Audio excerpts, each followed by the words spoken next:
I don't know about you, but I'm thinking another flood isn't such a bad idea. All in favor of just a total earth cleansing? Say aye. The Kate Daly Show starts now.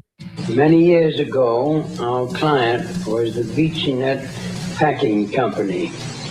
We made a research and found out that the American public ate very light breakfasts of coffee, maybe a roll, and orange juice. We went to our physician. We asked the physician, after telling him why we were talking to him, would he be willing, at no cost, to write to 5,000 physicians. We carried out a letter to 5,000 physicians. Obviously, all of them concurred that a heavy breakfast was better for the health of the American people than a light breakfast. That was publicized in the newspapers. Newspapers throughout the country had headlines saying 4,500 physicians urge heavy breakfast in order to improve health of American people. Many of them stated that bacon and eggs should be embodied with the breakfast, and as a result, the sale of bacon went up. And I still have a letter from Bartlett Arkell, president of BeachNet Packing Company, telling me so. Mass manipulation at its finest. How are you guys today? I've missed you. Boy, do I have a rabbit hole for you today. A new one. I have two this week. Two huge rabbit holes this week. So that was Eddie Bernays, and Eddie Bernays was the father of marketing. He was the guy that sold us on the bacon and eggs breakfast. And how did he do it? He went to 5,000 scientists, and he basically manipulated and paid them. Paid them is the operative word there. And he basically had 5,000 scientists sign off on the fact that if you ate bacon and eggs, because see, the farmers came to him and wanted to sell, more bacon and sausage and eggs. And so what they did was 5,000 scientists signed off on it for the money, because they always do. And then what happened was we recultured our American breakfast into what it is today. And we used to eat very, very light. So kind of interesting that they were able to do it. Kind of interesting that 5,000 people would sign off on it. Just saying. Are we easily manipulated? Oh boy. Oh boy. Yeah, we're easily manipulated. So there's that. And, there's a couple of things today. I mean, there is, of course, John Travolta looks strange and yeah, he doesn't look like the same dude. So that was weird. And that's like culture-y. I know, like just the culture part of the show today, but I just had to comment on it because I grew up with John Travolta. I grew up with Grease and Saturday Night Live, and what the hell? What is that today? I don't know what that is today. I don't know if you guys have Googled him, but Google John Travolta today. I should have grabbed a photo of him before I came on, but okay. Anyway, lots of strange things going on with the celebrities, you guys. So, of course, we have the texting number, right? And it's right on the screen. 435-680-2503. You can text in, you can call in. And I'm going to take you down this rabbit hole today, but I did want to pay attention just for a second to a couple of the headlines. Of course, the State Department launching a review of Mexican consulates over domestic subversion. We have all kinds of things going on with the DOJ and Trump's taxes and yada, yada, yada, yada. It goes on and on, right? And so Massey is vowing a victory as Rand Paul and stumps for him in Kentucky showdown. And then, of course, woke doctors paying the price, a major victory against child transgenderism. Now, remember what I said about the, getting all of the woke crap to a new height so that in 2024, we could feel more saved from all of that. And that if we saved that, then we saved the country. That's not true but it's kind of what we think. So kind of just an interesting kind of thought just to kick this off. But I do, yeah, Saturday Night Fever. Yeah. John Travolta. Yeah, you had the pants. Well, let me just tell you, John Travolta, I don't know what happened, but he looks plastic. So he looks like a plastic guy. I don't know what else to say. And a lot of the celebrities are looking plastic. Bradley Cooper looks just like Barry Manilow. It's very, very weird, you guys. So hey, everybody just joining, and appreciate you guys. I have a new ebook up. I know. Wow. And I have 2 more coming in this week. So a lot more ebooks, and it's the Truth About series. So I'm excited about it because we need to find out, what's actually going on so that we can get help, so that we can understand what to do. That is the most important thing. So let's go into this. And I'll tell you what started this rabbit hole, because it's weird. Okay. I go down some pretty strange rabbit holes, but the way I find them sometimes is odd. So I want to add this to the framework here. Let's see here. Where did it go? Okay, here we go. All right. So I was reviewing this clip, and by in the Grapes of Wrath movie. Okay. Remember Henry Fonda? Yeah, Henry Fonda. So he was in this movie, and this movie's old, like in the 1930s. Okay. So I was looking at Grapes of Wrath, and John Steinbeck, pretty much a socialist, communist. Okay, no matter who you talk to, he was pretty sympathetic to all of that. And usually the awarded authors of that time are. Okay, so let's go down this hole, because this is all about AI. This is all about AI. What is the catalyst for AI? Why is it that we are engaged in AI, and why is it endlessly talked about? Okay. So let me play this clip for you. Now I'm going to play it instead of show it, because sometimes when you listen to it, you can kind of grasp it better, actually. That's why radio always worked so well, is because you're grasping the thought. Okay. So I'm going to play a clip from the Grapes of Wrath. And what they're talking about is, if you don't know this movie or this book, you're living in a cave. But if you don't know this one, it's about the jobs that were offered in California. And this was during the Dust Bowl. And people were going there because of, they got these flyers, handbills, flyers, and it was telling them, this amount of jobs is open. So they were in the movie, they're about to go and seek these jobs. And a guy shows up and tells them what they're about to find when they go to California for these jobs. Trust me, I'm going to get to AI, and trust me, this is an important part of the story. I swear. Here we go. Get good wages out there and put it all together and we'll be all right. Good wages, eh? Picking oranges and peaches? Well, we aim to take whatever they got. What's so funny about that? What's so funny about it? I've just been out there. I've been and seen it. I'm going back and starve, because I'd rather starve all over at once. Say, what do you think you're talking about? I got a handbill here, says they're paying good wages. And I seen in the papers that they need pickers. All right, go on. Nobody's stopping you. Yeah, but what about this? I ain't gonna rile you. Go on. Wait a minute, buddy. You just done some jackassing. You can't shut up now. The handbill said they need 800 pickers. You laugh and say they don't. Which one's a liar? Now, how many of you all got them handbills? I got one. Come on. How many? I got one. We all got one. I got one. Well, that prove? There you are. Same yellow handbill. 800 pickers wanted.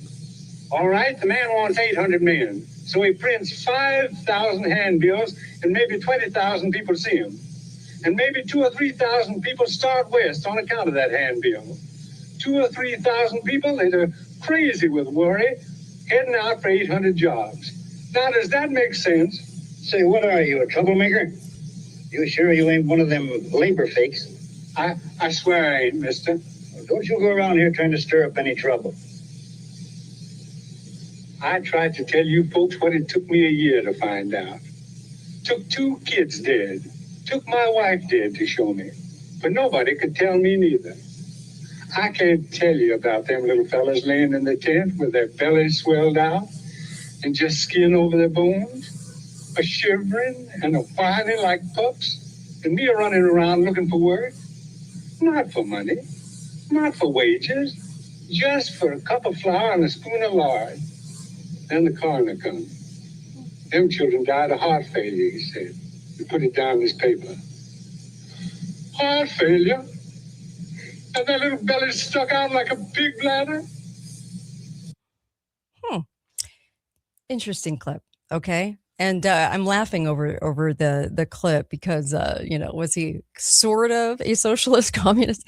Yeah, he was John Steinbeck, and visited Russia and was a really interesting guy. But the awards and the accolades always go to the victors of those that are sort of spreading the new world order. Okay, so we got a lot of people that were, even Grandpa on the Waltons was a total communist. I mean, it was interesting to see kind of all the people that showed up at that time. Okay.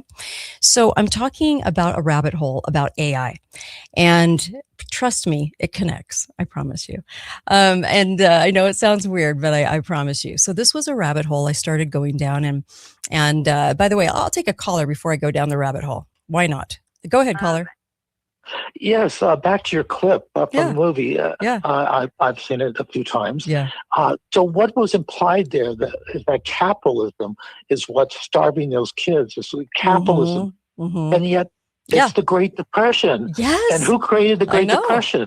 Socialism government, entirely Yes. Created by government through the Smoot-Hawley Act tariff, and then the Federal Reserve and all the socialism of the New Deal and so forth continued it out.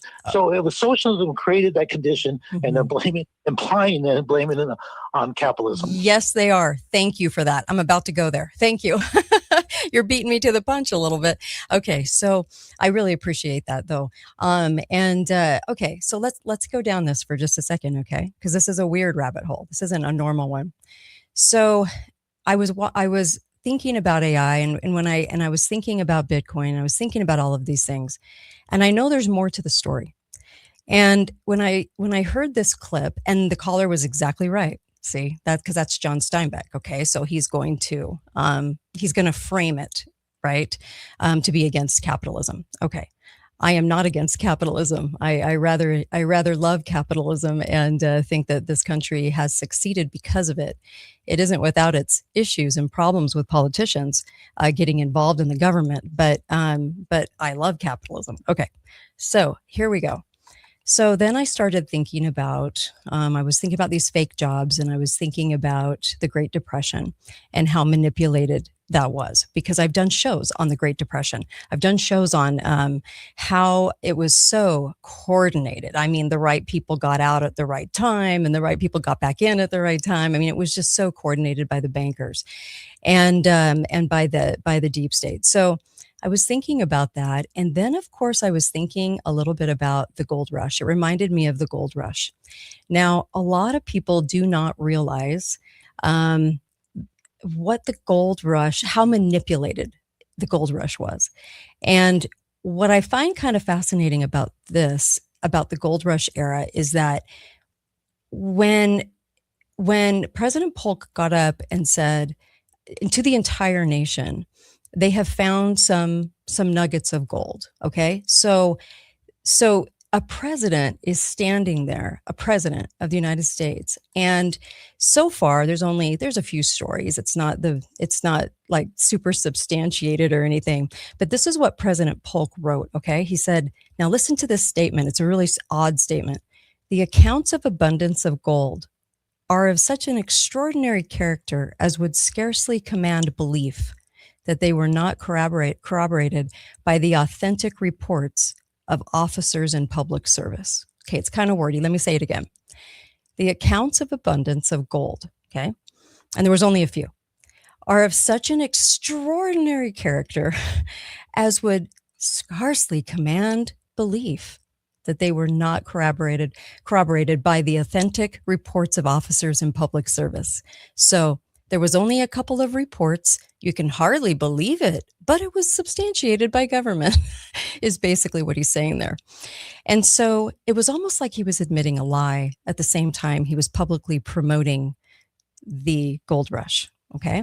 So about 90% of the people that went in never, ever found any gold. And that was by design. So they were selling this dream. They were selling this, moving out west. And this is the time, this is your time, and you can claim millions. Okay. That was the dream. They were selling the dream. And Sam Brannan is your kind of main character in this, because you're about to see the gold rush lie kind of in a whole new light. The gold rush was just a really good example of history repeating itself. And this was in the mid 1800s. And before he ran through San Francisco screaming gold and the American River in 1848, he bought up every single mining supply in the region, picks, shovels, pans, all of it. He made about $150,000 in 9 weeks, roughly about over $5 million today. Okay, so he didn't get it from mining. He just got it from selling the dream. Okay, they had about 20,000 people there in California, but they immediately had about 300,000 people. Okay, so mission accomplished. They got the migration. Okay, now what no one ever talks about with this is that most of the miners made essentially nothing. The surface gold was largely gone by 1850. The average miner income was $6 a day to $2 a day. Okay. By 1852. A lot of violence, a lot of starvation killed off thousands. The real wealth went to the landowners, the infrastructure players, the merchants. Okay. Levi Strauss sold pants. Wells Fargo moved money, and the bankers and the deep staters won. Okay. So what was it about? What do you think it was about? So the people that were embellishing this story understood one thing that I think most people don't, and that is you control the narrative, you control the movement of people, you extract value from the movement. Okay, so you are the miner, you just don't realize it. Okay, so this is why President Polk got up and said what he said, because even though there was only a few stories out of Sutter Mill at the time, there really wasn't a whole lot to go on. They were going to promote the hell out of this story. We had just won it back from Mexico, California, and so we needed to populate it. But they wanted to populate it with cheap labor. And what's more cheap labor than a lot of people showing up, not having any money, not finding gold, not getting the dream that they desired, and taking whatever they can take. So was it about a migration of people? Well, I think it was. Okay. So this is where it gets kind of interesting. All right. And I want you to stay with me.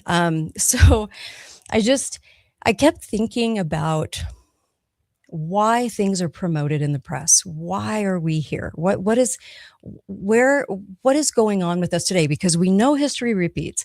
We know that they use these things. Okay. So here's the pattern. And I want to talk about a little bit about the funnel, and you can join in if you want to. I want to hear from you. Okay. So here we go. So the miner goes to college because that's the path. Okay. The Sam Brannan sells the college prep courses. Right? Okay. The miner succeeds on someone else's platform. What does Sam Brannan do? Sam Brannan builds the platform, okay, that the other person's using. One watches the game, one owns the stadium. So we were taught to sort of compete for these opportunities, okay, against each other. And we're also taught to create the conditions that others compete in. And that wasn't accidental, because the education system literally grades you on your ability to follow instructions, right? Basically, they're teaching you how to work, how to be a workhorse. They're not really teaching you how to be an innovator. They're not really teaching you how to think. Otherwise, they'd have a whole lot of recess for kids and they would let them learn at their own levels. They don't do that. It's very indoctrinated in so many ways, but that's a whole nother show. So most people are pretty naive. I think it's hard to see that. It's kind of hard to see the fake wrestling match a little bit for some people. But here's the question. Okay. So you're the miner. And if you don't know it yet, right, in this construct, okay, let's go back to 1850, right? Well, the question is, what side of the shovel are you on? Good question. Are you being funneled right now?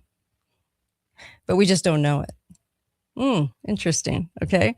So, okay. Are you willing to flee to California for the dream? Because, of course, President Polk talked about it. So are you therefore ready to do this? Okay. And so I'm going to move on, but I'm finding it strange because we put our head down and we work, right? But we don't really understand. I think, sorry about that. We don't really understand why we're working. Okay. It does remind me of this song.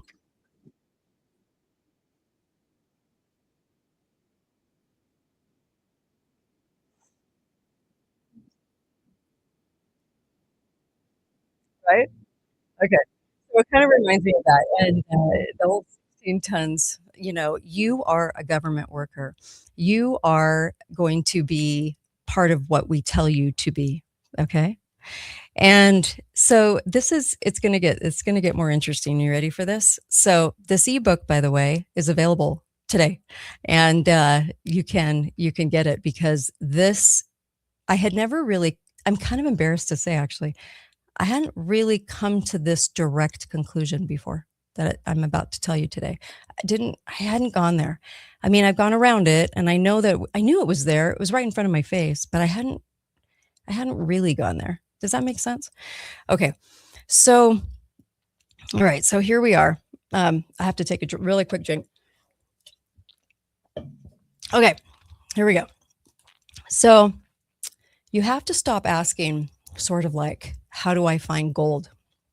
And you need to start asking this question: who profits when people search for gold? What infrastructure doesn't actually exist yet? What narrative can I control? Because this is about getting your power back. Okay. So Jeff Bezos didn't just come out with Amazon. We all know that, right? I hope we all know that by now. I was just listening to the little, I shouldn't say little, that's kind of mean, but Chinese, the little Chinese guy that's been kind of all over the place. I think he's Chinese. And he's been kind of he's an instructor. I think he's a college professor, but he's been speaking a lot of truth. And it was funny because he was doing a seminar on the front men. What's funny is several years ago, I did a presentation on the front men. And I talked about why I thought they were front men, and people looked at me like I had two heads, like I was crazy. But I said, but now I'm starting to see it more and more. So Jeff Bezos didn't just come out with Amazon, okay? He was curated. He was manufactured by the deep state to look like a brilliant private businessman who came up with an idea. He's far from private. And of course, that whole idea was funded, created, rolled out by the deep state. Why? Because they were after the data. Okay. So when we see Jeff Bezos in the news all the time, it isn't about Jeff Bezos. It's about the data. It's about the infrastructure. And that wasn't by accident. So Amazon was built so that everyone would participate. See, we were led into e-commerce. Okay. So Bezos was that front man that built that. But we have to look at the structure, not Jeff. Jeff's in the news all the time with his new, really skanky wife. So I just had to say that. Sorry. Did that come out? Sorry. So what the gold rush actually built was Polk wasn't just moving settlers and immigrants. Okay. There were multiple reasons for it. So it was kind of part of a chessboard. It's like a chess move. So first of all, I'm sure that he was told by the deep state to move people there so that Britain or Russia would not take our coast, okay? Because we had newly gotten the state from Mexico from the war. So I'm sure that's part of the reason. And of course, Pacific naval dominance, okay? And then the Transcontinental Railroad. So Stanford, Huntington, Hopkins, Crocker built it. They didn't mine gold. They taxed everyone who did by controlling the movement, right? Okay, so think about that for just a second. That wouldn't have happened, right?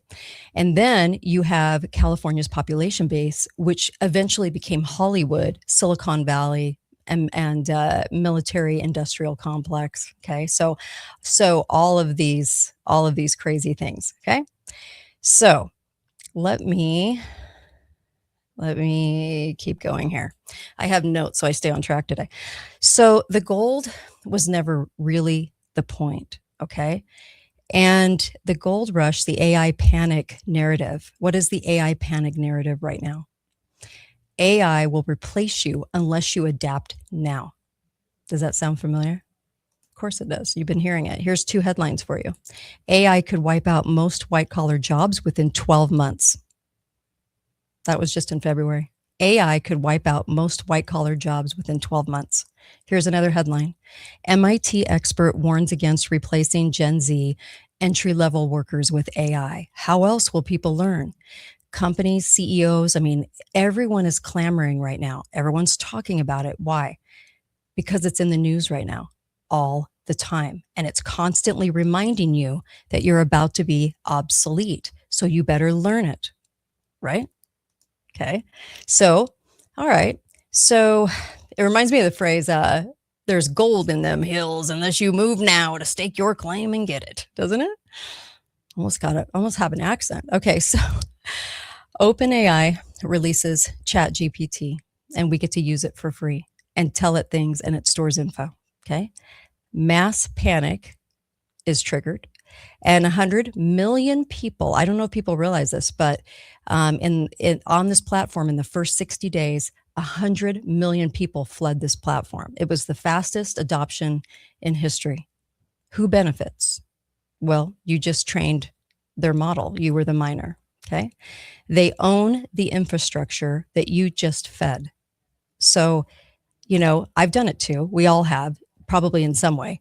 It's just too easy to use. Maybe there's a rare few of you that haven't done it, but I'm going to bet on the fact that most of us have.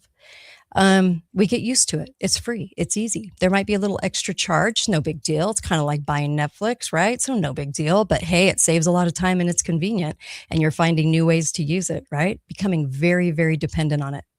So now you have to kind of remember that free media is what? Indoctrination. Free internet is what? Censorship.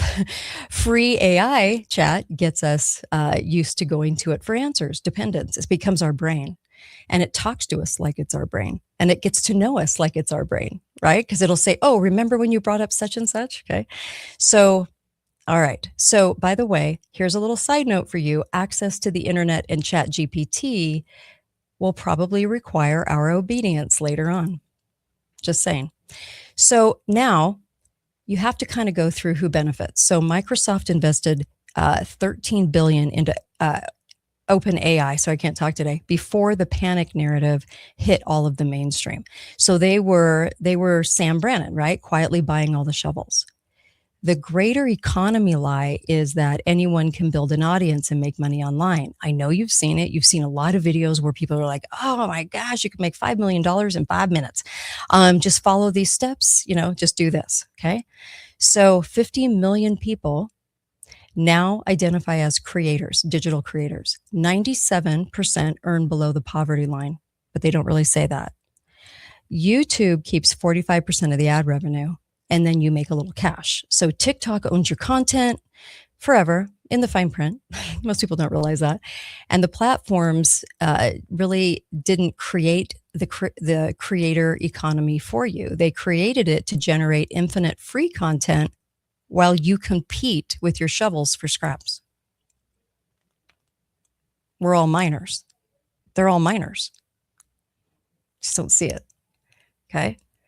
So, all right. So then I was kind of looking at this and I was looking at the patterns and I was like, the patterns that go on are every major gold rush, if you will, follows this sequence. So you'll miss out. So you have to create scarcity, fear. So you'll miss out, you'll be left behind, you'll lose everything, you'll lose your job to AI. That's what's going on right now, right? Point to a specific geography, right? California, internet, AI, crypto, okay, specific markets.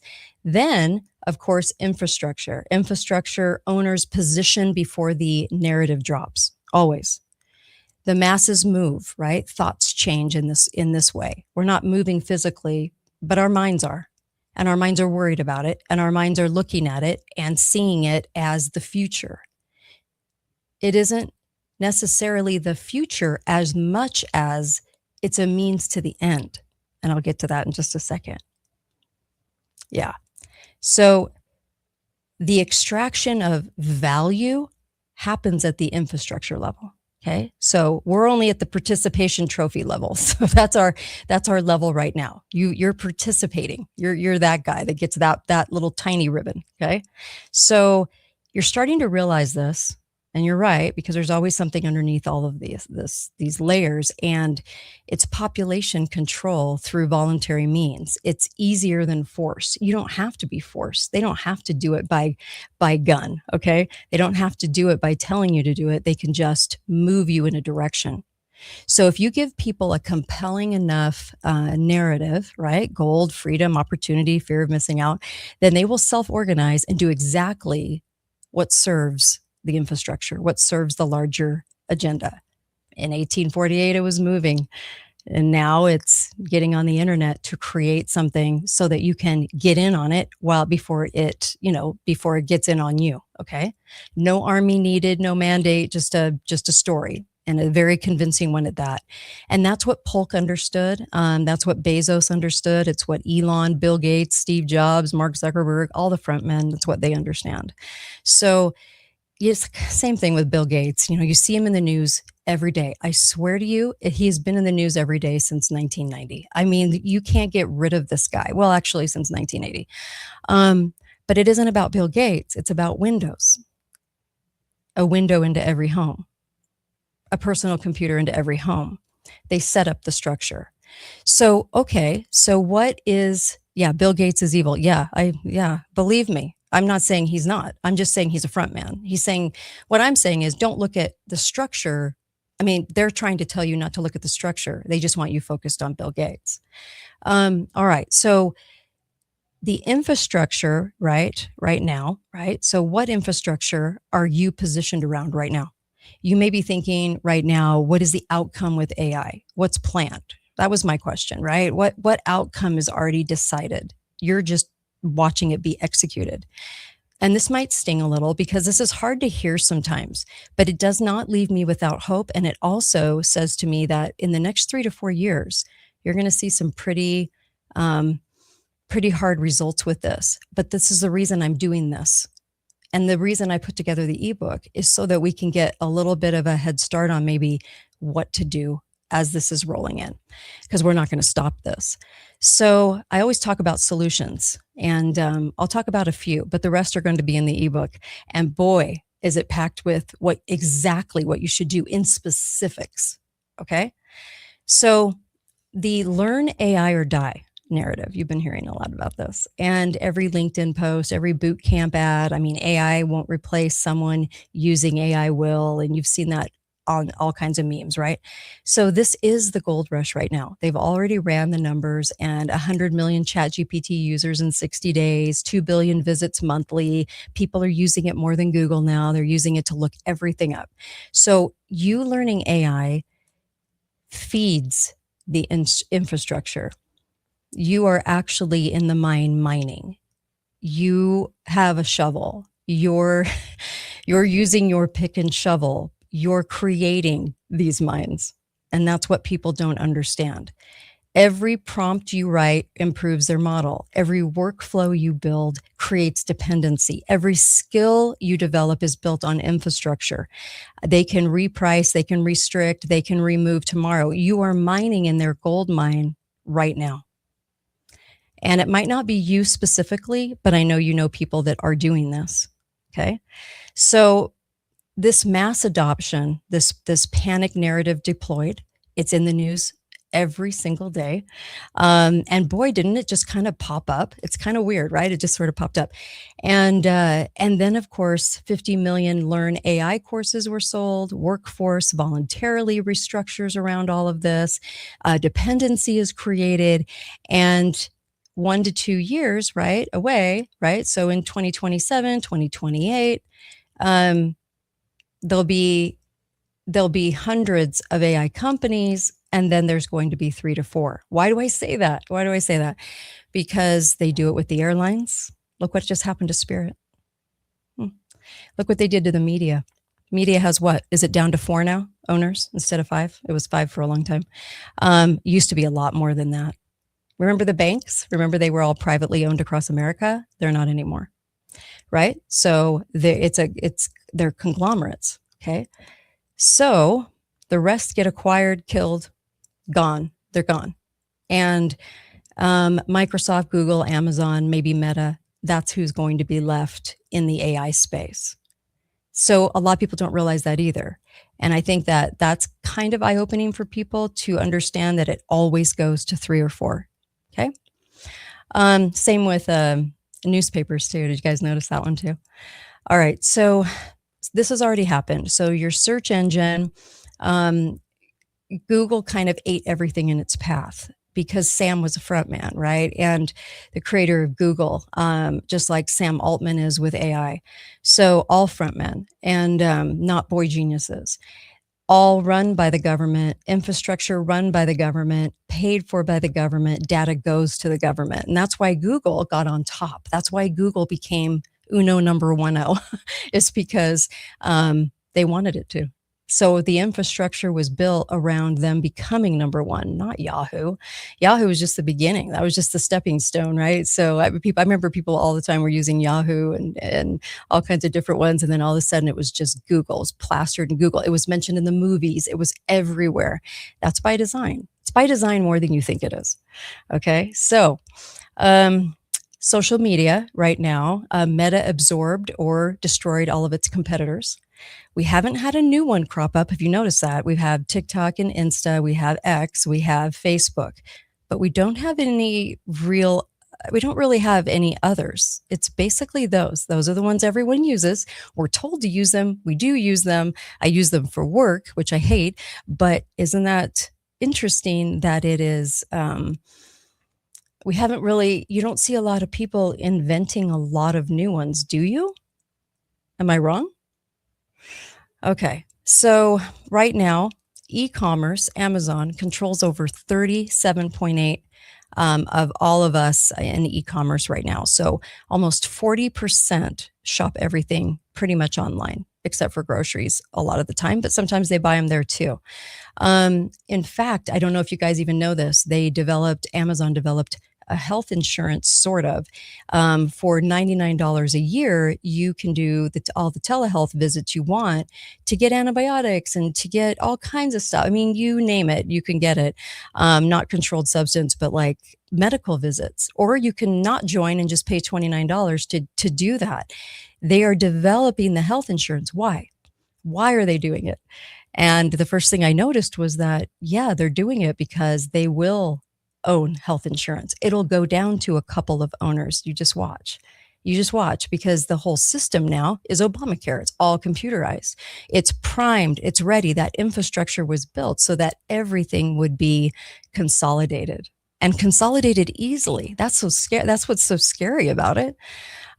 So the things that I'm talking about are going to be going on in the next like 3 to 4 years with AI, the things that I'll be talking about. But so remember when I said that they are going to make us dependent and that obedience for access will come?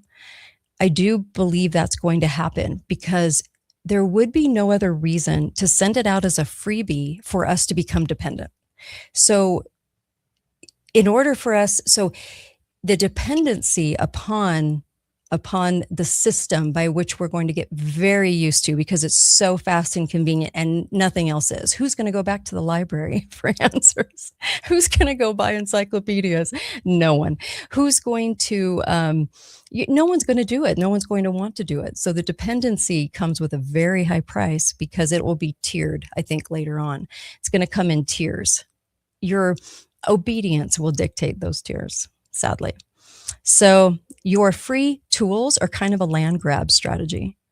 So this is kind of what people aren't talking about. And I was really examining this as a structure, just like I was the gold rush. I was realizing how it's so very manipulated. It's so very manipulated for us to build something for them. So you have the displacement, you have the economy, you have this uncomfortable end game. You have Goldman Sachs, 300 million jobs affected globally. All these headlines are in the news. And Sam Altman, the guy running OpenAI, okay, the front man, is personally advocating for universal basic income. Now, we've had a couple of people on the scene that have been advocating for universal basic income. But that's not philanthropy. It's stealing because it's our tax money and printed money that gets sent around to all of us. But of course, if you call it UBI or universal basic income, it doesn't sound so, I don't know, theftery. Yeah. So this is the new communism. This is the new globalism. So this is a man who knows exactly what his technology does. Well, he's the front man, and is pre-building, well, they are, the social architecture for a world where most people aren't going to work in the traditional sense.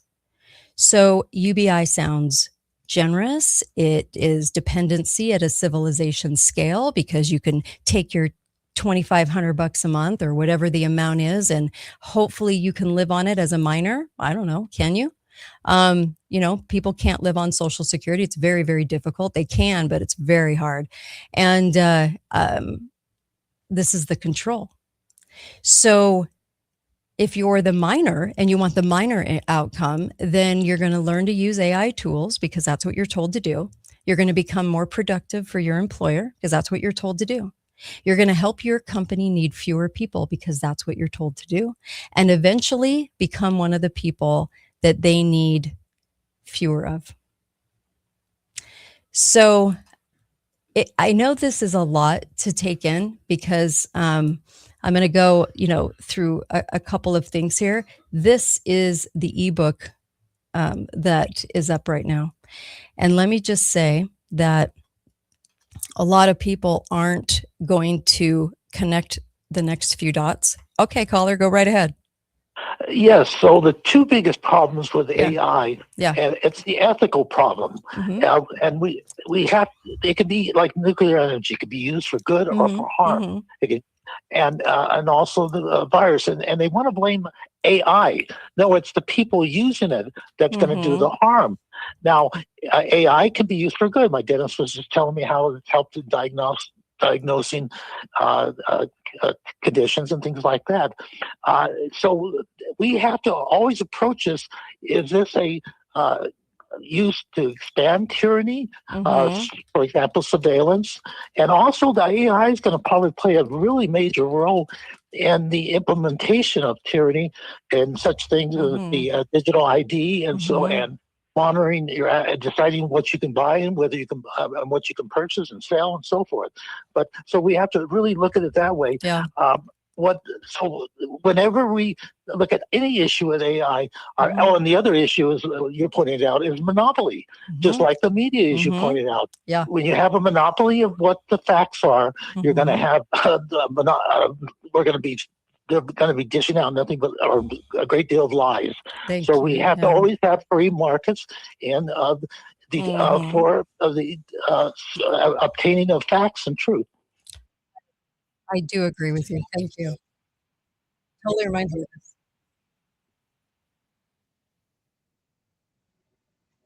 Isn't that an oldie? Oh boy, I play guitar. And I used to teach guitar a long, long time ago, and I used to teach the song. It's a really good beginning guitar song. Sad, sad song about the state of what we are going to find ourselves in, because I think that's a very foretelling song. But all right, so I'm gonna keep going because there's some things that we kind of need to digest here. So as a miner, you are competing in a market, right? And your AI assisted work looks identical to everyone else's AI assisted work. You're a commodity. It's replaceable. We think that we're getting a jump on it, but it's actually, you're pretty replaceable still. And I don't think people realize that. So 3 actual positions of power in the AI world are this: own equity and infrastructure, not invest in AI stocks. That's still mining, right? So you have pretty early positions in like the shovel layer. Okay. So you have data storage, you have energy infrastructure. Okay.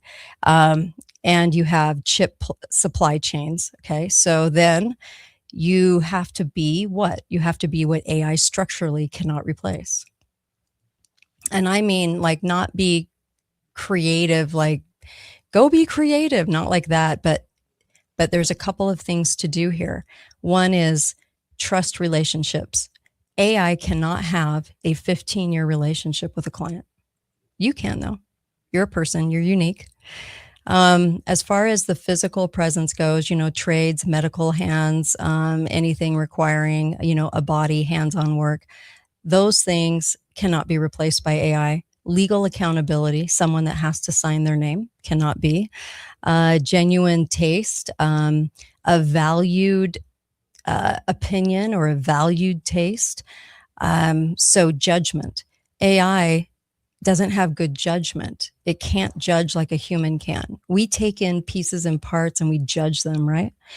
AI is not, they're not capable of that. There are a lot of holes in AI that people are not discussing.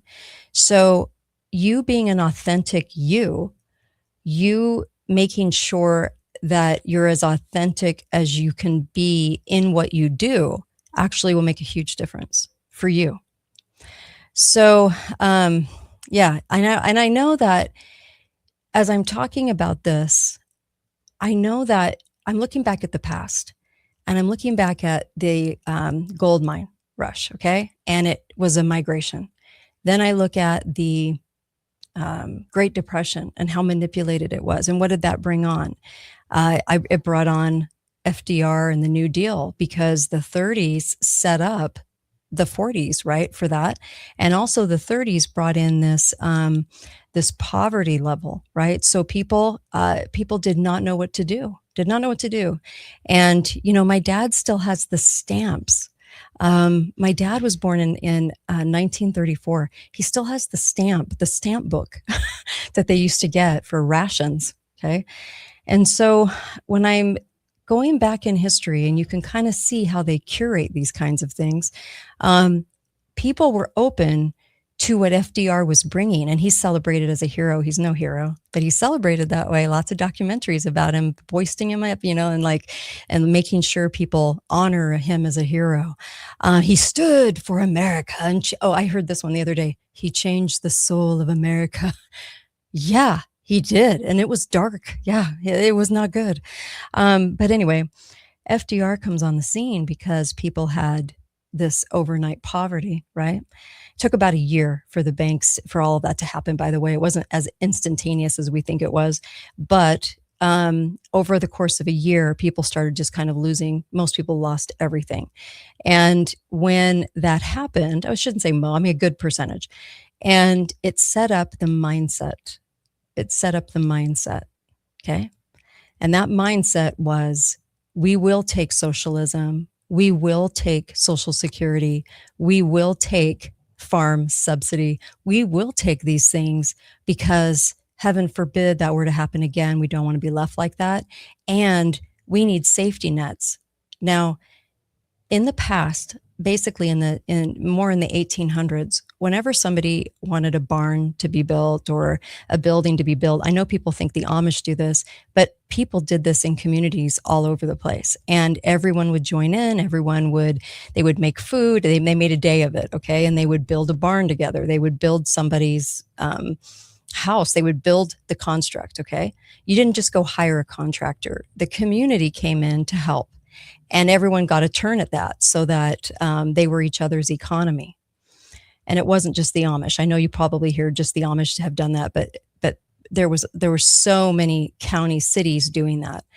And the dependency, right, upon the government to help out instead of our neighbors grew enormously during that time. So you can kind of see how they maneuver, how they work, because they had the Dust Bowl too. Now, we've talked about the Dust Bowl too. And there's some manufacturing going on with that one too. It's a whole nother show. But the Dust Bowl combined with the Great Depression, talk about a 1-2 punch, right? Talk about so many things going on at that time that would create a different kind of mindset. Okay. So OpenAI builds all these interfaces that don't need them anymore, right? The prompt engineers. So at some point here, the people that are sort of feeding the beast aren't going to be necessary because it's not, once they have built that, once that they have done that, the certain bulk of it, all those miners doing all of that, right? Well, the job is done, because at the end of this, and this is kind of sad to say, but at the end of this, you will have lost jobs. It's the point. It's the whole point.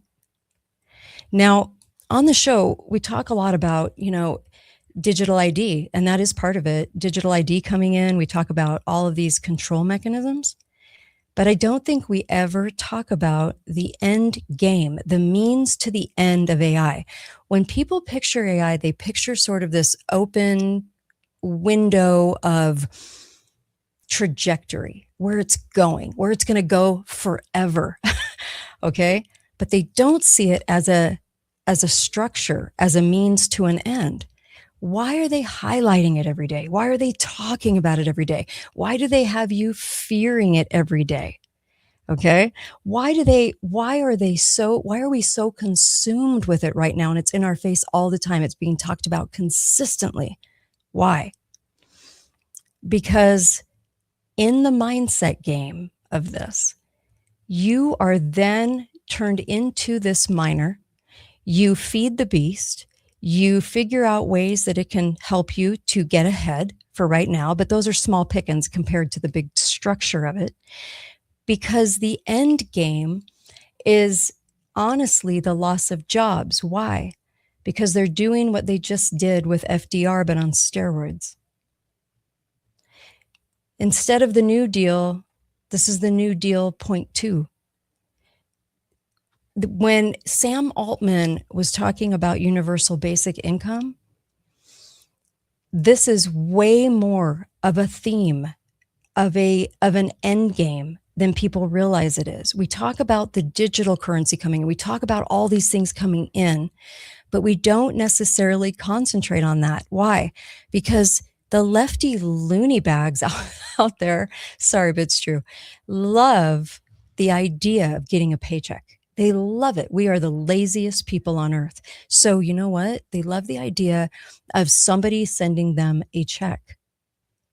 And they'll live off of it, right? Because you're either going to be a miner or you're going to be in somebody that is deep into the infrastructure, and not the deep state. But what I'm talking about is you're going to go about this a different way. So the miners are going to be happy to take their miner pay from $6 to $2 an hour. They're going to be happy to do that, because the whole idea of AI isn't to utilize AI forever and ever. It was to adopt a psychological game in order to get us to do the bidding of the infrastructure that then is the catalyst for losing our jobs and then accepting anything they have to give us.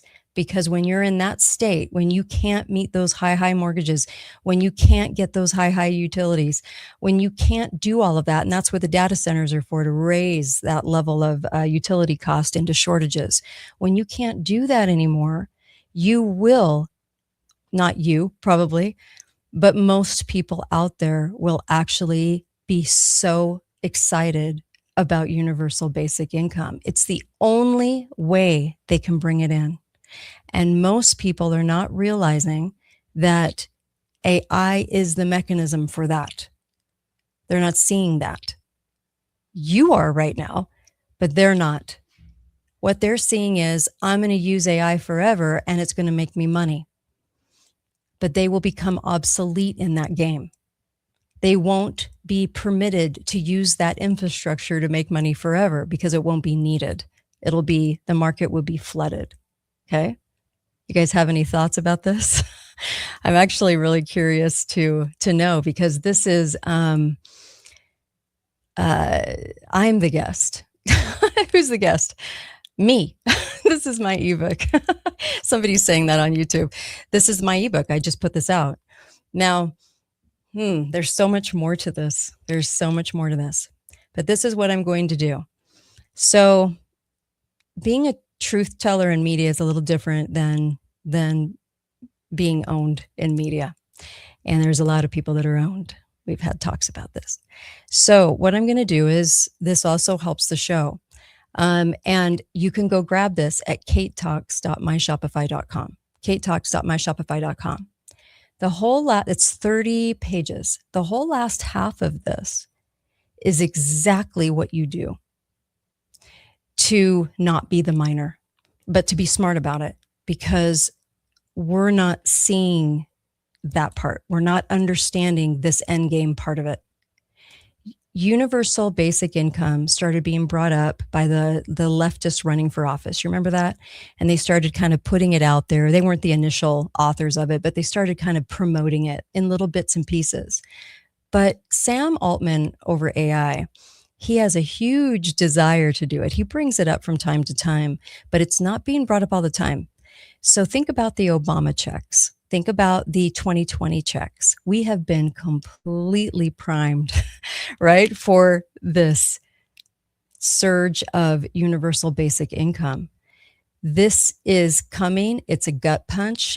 Now, we know AI can't fix a pipe remotely. We know AI can't wire those huge fake data centers. We know that that there's a lot of ways that you can beat this. And I'm not just talking about skilled trade.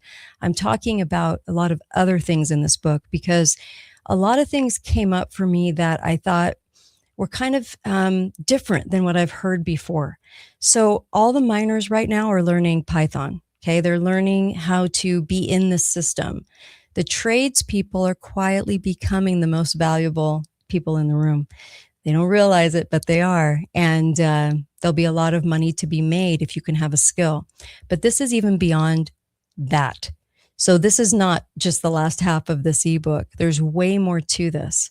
And there's way more about understanding how to position yourself for AI and what to do, and how to develop more skills that would enhance you, people coming to you, people wanting what you have, rather than you just being a miner. Does that make sense? I hope that makes sense, because there's so much more to it than that.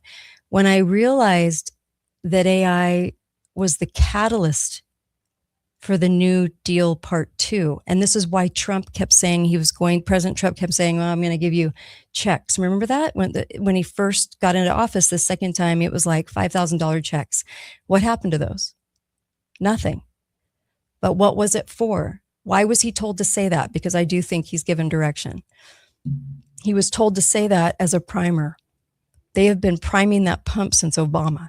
They have been telling you payments. Government pays you, even though they don't say it's your tax dollars, but government's going to do it. And if you look at this in a kind of a different way, if you kind of understand that there's a means to the end, and there's always usually a 7-year cycle with this kind of stuff. You know, with the gold miners, it was about 7 years. Do you guys find that kind of compelling? It was about 7 years. And the story started getting out that, wait a minute, we're all in the mine and we have the shovels, but it's not exactly working out for us. Just like the Grapes of Wrath clip that I played at the beginning. There's 800 jobs, but 5,000 men are going out to get them and they don't realize it. Okay. So what we're not seeing with this is that the means to the end, there is a sort of a time on it. And you right now have about 3 years to figure out how not to be the miner. You have about 3 years to figure out how to beat that system a little bit and to play the system a little bit. But I don't mean play it like learn it and feed it. Okay, because everyone is very, very busy building. They don't even have to do anything. Everyone's building it for them. But I'm talking about how to position yourself so that you don't get sucked into being a person on the receiving end of universal basic income. There's going to be a lot of our youth that are going to welcome the idea of that. It was kind of like when people were getting Obamacare and they were getting it at a cheap rate. So cheap in the beginning, right? Not the case anymore, right? They jumped up the prices tremendously and we get less care. And I don't even call it care because I'm not a person that trusts the white coat doctors often. So, but it was interesting in the very beginning how somebody that didn't work, somebody that didn't have a job, could just leap on and get the same coverage as somebody else, although that person is paying taxes and has a job and gets the same amount of care. So they have developed this particular infrastructure for that particular reason, to be able to prime the pump and make sure that we're ready for UBI. I think there are more things leading us to universal basic income than we realize. Now, on the show, like I said, we always talk about digital ID as the sort of next tier, right? Not really the end game, but more of like, this is going to enable, more of that, right? But the CBDC, the digital overload, the digital ID, the ending of cash and all of that. But we don't think of it as in terms of the New Deal point two. The same sort of conditions were being laid out. So look back before World War II and look at what was going on. You're going to learn a lot. You can learn a lot from the manipulated events, how they construct them, how they keep us busy doing them, and where they lead us, because there's always a brain psychological factor involved to change our mindset. I can't believe how many conservatives were welcoming FDR and welcoming his completely new socialistic schedule of events that led us to this point now. When people say, I don't know how we got here, just go back to World War II. World War II changed a lot of things, and we've talked about those on the show, a lot of things. But I do find it concerning, okay? Very, very concerning that we're not seeing this like we should. And when I went down this rabbit hole, it was pretty eye-opening for me, actually. I know it sounds like a simple concept. Usually it's always right in front of your face. But I didn't really concentrate on UBI because I didn't think the people would go for it. I really didn't. I thought that this country is made up of over 60% conservative. They never say that because then they can't explain how the races are so close because of all the election fraud. But what's amazing about that is that how do you get 60% of the country to then adopt something they would never, ever want, right? Because if you look back to FDR, as much as Hollywood is going to parade it around like some sort of golden nugget that we found and how wonderful FDR was and how wonderful those things were that saved us, they didn't really save us, because before that, we were community to community. We actually helped people. You helped your neighbor. Before you had the safety nets and the money taken from you for Social Security, you had a neighbor, you had a friend, you had a church. And that's who people went to. The government wasn't the savior and they weren't necessary. But then they wanted to make themselves necessary. Well, the government is about to make themselves more necessary than ever. And once they get everybody on universal basic income, it won't go back. When you have universal basic income, they control the amount going into your bank account.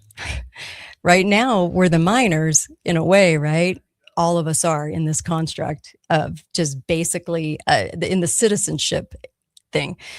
But once the government controls your paycheck, once the government puts the money in your account, they can also say you're saving too much, we're taking some out.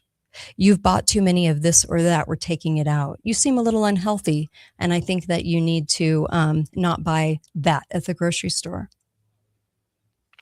That kind of control. You visited the doctor once already. You use it. You used your allotted amount of water. The data center needs it.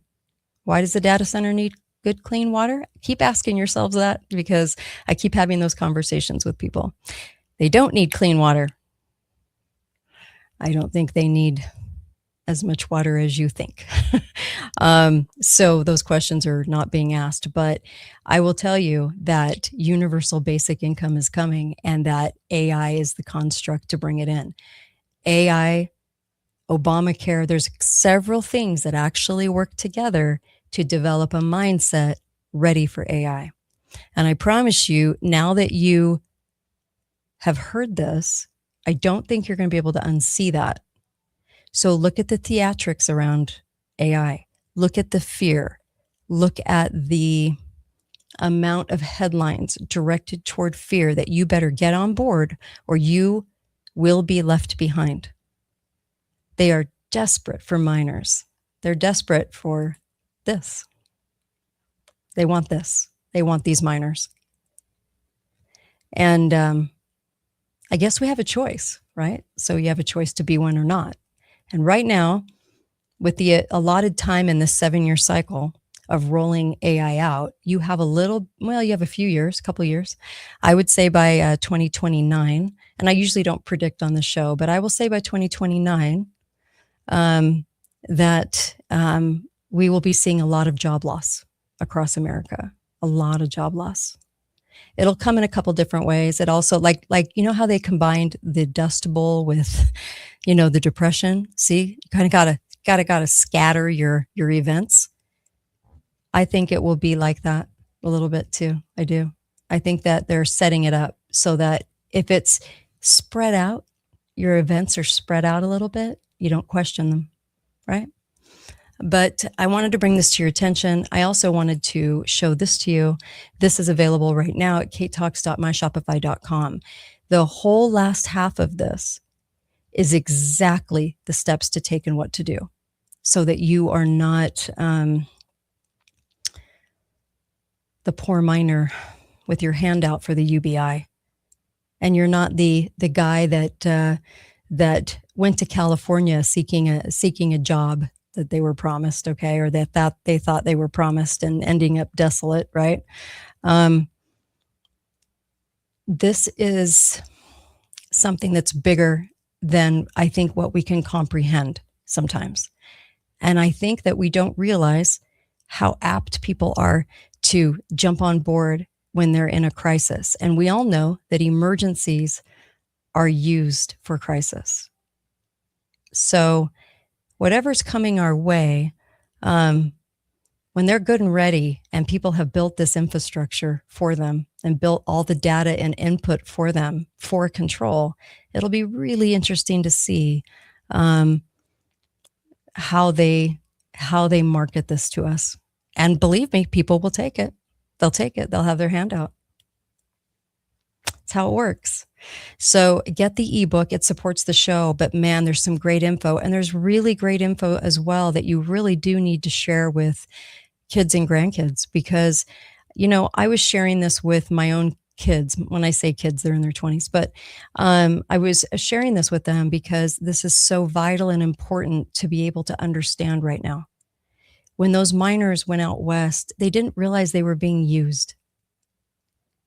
They thought that it was the American dream and they were just going to go after it. And they didn't think a president would stand up and lie to them. They just didn't think that. They didn't think there was a deep state. They didn't think that there was going to be the things that transpired, but they were so used. It was the whole reason President Polk got up and said, "Go west, go find your gold."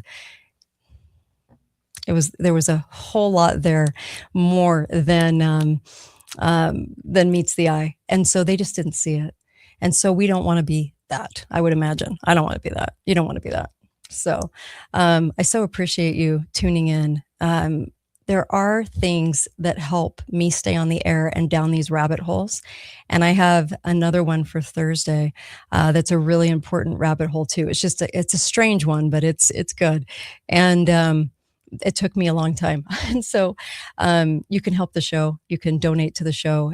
You can actually go and get Cardio Miracle. I love Cardio Miracle. I use it every single day because of, it's beet powder. It's got everything in it, all your fruits and veggies, Oh my gosh, it's just packed. And I get a lot of products as a host. I get a lot of products sent to me, but this is the one I always take and my husband always takes. And so, it's hard to get my husband to take something. So I'm telling you, he loves that product too, as much as I do. Cardiomiracle.com. You'll have energy. It's great. You'll love it. It's fantastic. And it'll feed your vitamin D and feed your body those minerals. Because right now, I think people that I'm talking, I shouldn't say everybody, but people that I talk to, one of their biggest questions is, why do I feel like crap? Why do I feel like crap? What's going on? Which is it? Is it the toxins? Is it the chemtrails? What is it? And so we'll do a show on what it is and trying to nail that down, because I think that people are walking around going, I don't have energy. I feel zapped and I feel terrible. So what am I, go to cardiomiracle.com/Kate. Okay. Put in the code word Kate, but go to cardiomiracle.com/Kate. Go get the ebooks, get the one on cancer as well. The one on cancer is amazing. It's got the most amazing information on it. If you don't want to do chemo, please go get that. It's at katetalks.myshopify.com. There's a deep dive on Disney. There's this one. This is the truth about AI and Bitcoin, but it's how to position yourself. And I want to leave you with this. Bitcoin. Okay. I didn't get into Bitcoin a lot, but I do in this booklet. Okay. This short read digital book. Why did they call them miners?